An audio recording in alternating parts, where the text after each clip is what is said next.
안녕하세요. 오늘은 이재명 정부 출범 이후 65세 이상 노인 정책이 어떻게 달라지는지 차분하게 살펴보겠습니다. 우리 사회는 지금 빠르게 고령화되고 있습니다. 이미 전체 인구 중 노인의 비율이 크게 늘어나고 있고, 앞으로는 고령 사회를 넘어 초고령 사회로 접어들게 됩니다. 이런 상황에서 노인 정책은 이제 선택이 아닌 필수가 되었습니다. 이재명 정부는 출범 초기부터 노인 복지의 대폭적인 확대를 약속했습니다. 단순한 지원을 넘어서 어르신들이 더 건강하게, 더 안정적으로 살아갈 수 있는 정책을 펼치겠다고 밝힌 바 있습니다. 그렇다면 구체적으로 무엇이 어떻게 달라지는 걸까요? 첫째, 기초연금의 단계적 인상입니다. 이재명 정부는 노후 소득 보장을 가장 중요한 과제로 보고, 현재 월 약 30에서 40만 원 수준인 기초연금을 점진적으로 인상하겠다고 했습니다. 단기간 내에 지급 금액을 대폭 올리기는 어렵겠지만, 정부는 재정 여건을 고려해 중장기적으로 기초연금을 늘릴 방침입니다. 또한 기초연금 지급 대상 역시 점진적으로 확대할 계획입니다. 기존보다 더 많은 어르신들이 연금 혜택을 받을 수 있도록 기준을 완화할 것으로 보입니다. 둘째, 노인 일자리의 질적 확대입니다. 이재명 정부는 단순히 일자리를 늘리는 것에 그치지 않고 어르신들이 보람을 느끼며 일할 수 있는 양질의 일자리를 만들겠다고 강조했습니다. 청소, 배달 같은 제한적인 일자리에서 벗어나 노인의 경력과 경험을 살릴 수 있는 전문 일자리도 확대할 계획입니다.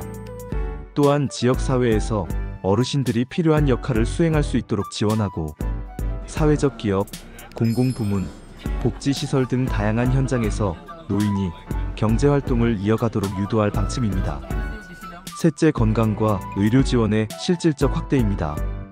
이재명 정부는 노인 의료 정책도 더욱 촘촘히 설계하겠다고 밝혔습니다. 정기 건강검진을 확대하고, 특히 고혈압, 당뇨, 관절염 등 노인성 질환에 대한 조기 진단과 지속관리 체계를 강화할 계획입니다.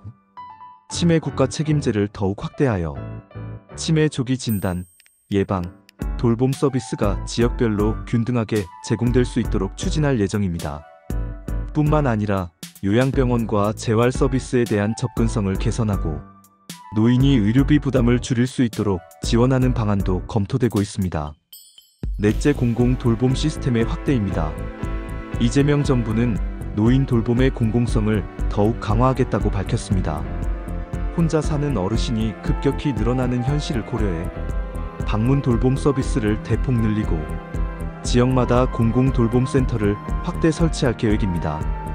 어르신들이 집에서 안전하게 살 수 있도록 응급 상황에 신속히 대응하는 비상 시스템도 전국적으로 구축할 예정입니다.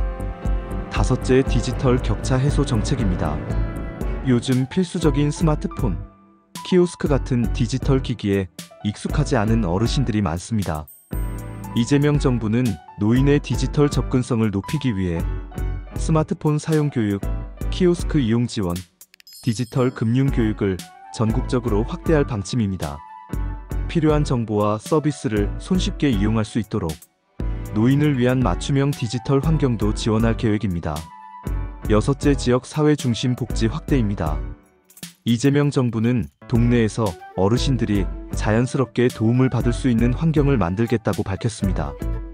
이를 위해 경로당, 복지관 같은 기존 시설을 현대화하고 지역 밀착형 복지 서비스를 더 촘촘히 구축할 계획입니다. 노인이 외롭지 않도록 지역사회 안에서 함께 살아가는 구조를 강화하겠다는 방침입니다. 이처럼 이재명 정부의 노인 정책은 단순한 복지 확대를 넘어서 소득, 일자리, 건강, 돌봄, 디지털, 지역 복지까지 어르신들의 삶 전반을 두루 살피는 방향으로 크게 변화하고 있습니다. 물론 모든 공약이 현실에서 얼마나 빠르게 또 얼마나 효과적으로 시행될지는 앞으로 지켜봐야 합니다. 하지만 분명한 것은 앞으로 노인 정책이 한국 사회의 핵심 과제 중 하나가 될 것이라는 점입니다. 오늘은 이재명 정부 출범 이후 65세 이상 노인 정책의 주요 변화에 대해 알아보았습니다. 앞으로도 정책의 흐름을 계속 살피며 함께 준비하는 시간이 되기를 바랍니다. 시청해주셔서 감사합니다.